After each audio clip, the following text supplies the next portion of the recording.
সবগুলি ক্যাং কাছেনবার আপনাদের সামনে নিয়ে হাজির হলাম দারুণ একটা নাস্তা রেসিপি। আর আমার পেজিংয়ে আপনাদের অনেক অনেক স্বাগতম। আমি ময়দার মধ্যে অল্পনা চিনি, লবণ আর ইস্ট দিয়ে ভালো করে মেখে রাখছিলাম।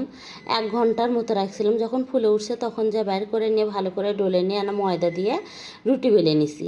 তারপর একটা চাকু দিয়ে ভালো করে আমি কেটে নিচ্ছি, 3 কোণার মতো করে নিচ্ছি। আপনারা চাইলে আপনাদের পছন্দ অনুযায়ী যে কোনো ধরনের শেপ দিতে পারেন। আর এটা কিন্তু নাস্তাটা খাইতে দুর্দান্ত লাগে। আর আমি মুরগির মাংসের পুরটা আগেই তৈরি করে রাখছিলাম।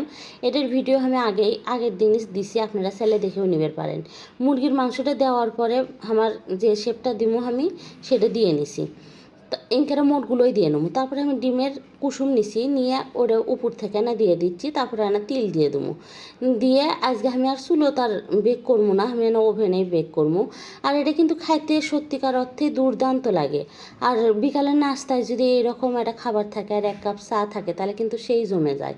আপনারা কিন্তু এখানে ট্রাই করে দেখবেন, আর বাচ্চারাও অনেক পছন্দ করবে। দেখেন কত সুন্দর হয়েছে। আর সবাই ভালো থাকেন, সুস্থ থাকেন এই কামনা করি।